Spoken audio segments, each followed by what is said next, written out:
Maka kelompok Stoik ini meminta kita untuk lebih realistis menerima situasi, bahwa kadang-kadang ya ada seneng, ada susah, ada gagal, ada menang. Jadi ini 5 tips yang menurut saya secara umum ditawarkan oleh Stoikisme untuk meringankan beban kita. Karena kadang-kadang kita itu lebih banyak dipermainkan oleh diri kita sendiri dibandingkan dipermainkan oleh yang ada di luar diri kita. Jadi pikiran-pikiran kita sendiri, cara hidup kita sendiri, gaya hidup kita sendiri, yang itu kemudian membuat kita drop sendiri. Mungkin di sini ada yang hobinya insecure, hobinya overthinking, apalagi yang istilahnya anak-anak hari ini itu kan sebenarnya ada di pikiranmu semua.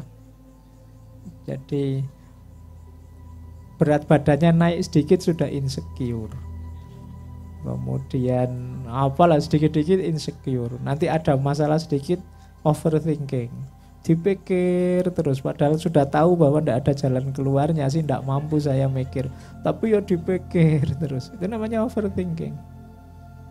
Diakui saja, wah saya tidak mampu, Pak, selesai. Iya. Tapi kamu bulet di situ terus. Maka kaum Stoa dari Stoikisme menyarankan kita sederhananya mbok yang realistis, bahwa dalam hidup ini ya memang tidak seperfek bayangan kita, akan selalu ada lubang-lubangnya, dan itu yang disebut sunnatullah, pola dalam hidup ini. Baik, mungkin nanti banyak dialognya, banyak curhatnya ya. Saya tambah satu lagi karena judulnya ada Islamnya. Nah,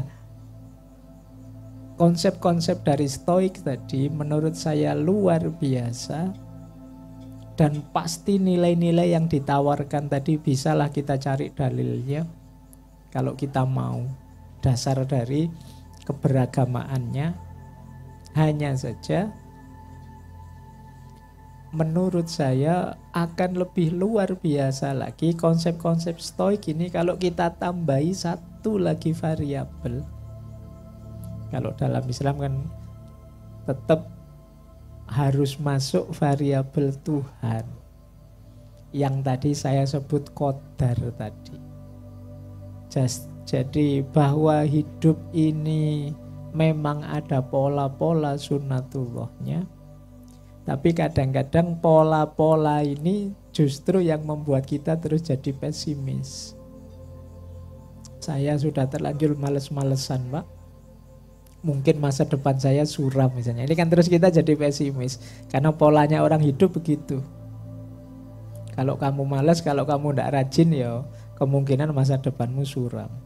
Tapi kalau dalam Islam ada satu variabel tadi, variabel Tuhan yang saya sebut qadar tadi. Ya mungkin masa depanku suram, tapi kalau Allah menghendaki, apa sih yang tidak mungkin?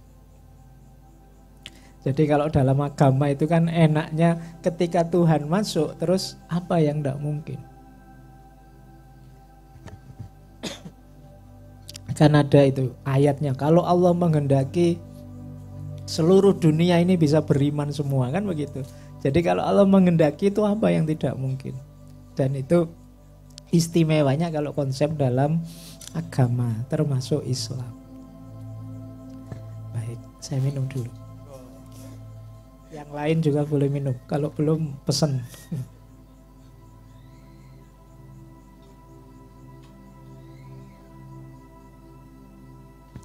Jadi variabel ketuhanannya. Jadi yang pertama itu bedanya apa dengan tawaran-tawaran Islam? Semua yang ditawarkan Stoik tadi di level nilai sudah sangat Islami. Tapi agama termasuk Islam bisa menambahkan satu variabel, yaitu masuknya Tuhan di level qadar ketika mengatasi berbagai kelemahan dan ketidakmungkinan kalau dikejar dengan cara berpikir yang normal. Jadi itu istimewanya. Yang kedua, dari perspektif agama seperti Islam, misalnya dalam tasawuf, itu ada perbedaan. Kalau di stoik tadi fokusnya kan mungkin dalam tanda petik ya, kenyamanan diri, ketenangan diri, kebahagiaan diri. Tapi begitu kita geser ke agama, ternyata finalnya tidak itu. Kalau dalam tasawuf itu ya finalnya juga Tuhan, finalnya juga Allah. Jadi obatnya ya Allah, tujuannya ya Allah. Kalau yang di stoik tadi obatnya adalah pembenahan diri, tujuannya kebahagiaan. Jadi masih berhubungan dengan diri. Sementara kalau dalam agama, dalam Islam ya finalnya Allah. Makanya saya tiba-tiba teringat ada cerita, saya tidak tahu pasnya, tentang Robi'ah Al-Adawiyah. Jadi satu ketika beliau ini sakit. Terus ada 3 orang sufi yang mengunjungi beliau. Ya sakit fisik ya. Kalau kalian tadi kan sakit mental. Tapi ini sama-sama sakit. Jadi sama-sama sakitnya. Kita analogikan saja, wong ya sama-sama sakit. Cara menyikapinya. Sufi pertama bilang begini, tidak bisa disebut seorang yang makomnya tinggi kalau dia tidak bersabar atas ujiannya Tuhan. Jawabannya Robi'ah, itu juga belum tinggi. Terus sufi kedua bilang, tidak bisa disebut orang yang makomnya tinggi kalau dia tidak bersyukur atas ujiannya Tuhan. Ini sudah bersyukur loh, tapi kata Robi'ah juga belum tinggi itu. Oke, sufi yang ketiga bilang, tidak bisa disebut orang yang makomnya tinggi kalau dia belum gembira dengan ujiannya Tuhan. Jadi dikasih ujian sakit fisik atau sakit mental malah gembira. Itu tetap belum tinggi kata Robi'ah. 3 sufi ini terus mungkin setengah jengkel ya. Kok dibantai semua itu loh. Padahal ini sudah luar biasa loh. Kamu sabar, kamu bersyukur, kamu gembira, dikasih ujian malah gembira. Tapi kata Robi'ah tetap belum tinggi. Terus mereka tanya, lah terus yang tinggi itu yang seperti apa? Tidak disebut kata Robi'ah orang itu makomnya tinggi kalau dia tidak ingat ujian saat dia ingat Tuhan. Jadi dibalik. Ini sampean mikir mesti, enggak tutup mungkin saya ngomong ini. Jadi gini loh maksudnya Robi'ah itu. Kudu dijelaskan nek ora wis ndak karu-karuan sampean. Jadi katanya Robi'ah, teori-teori dari para sufi tadi itu masih senternya adalah si sufi.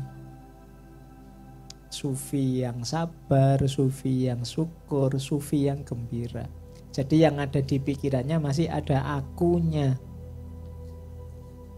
Belum tinggi, belum makom cinta. Kalau versinya Robi'ah kan terkenal dengan mahabbahnya.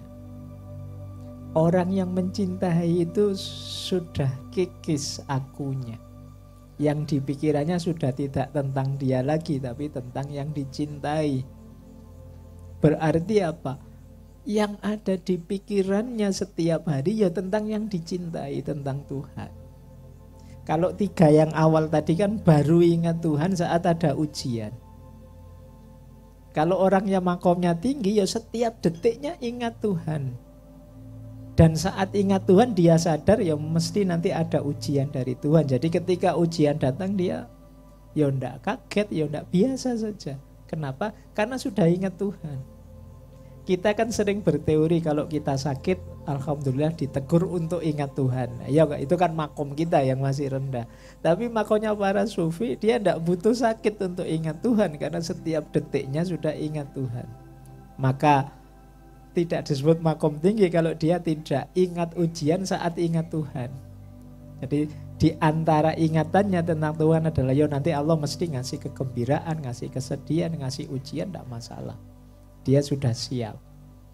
Nah, ini menarik kan kalau ditarik ke tasawuf. Yo mirip sih seperti stoik tadi yang bahwa kita ingat hukum alam, kita ingat bahwa hidup ini ada naik turun, kita ingat hidup ini ada ujian. Tapi kan variabel Tuhannya belum masuk. Kalau dalam tasawuf variabel Tuhannya terus masuk, bahwa untuk bisa begitu, yo orientasi hidupnya terus diarahkan ke Tuhan.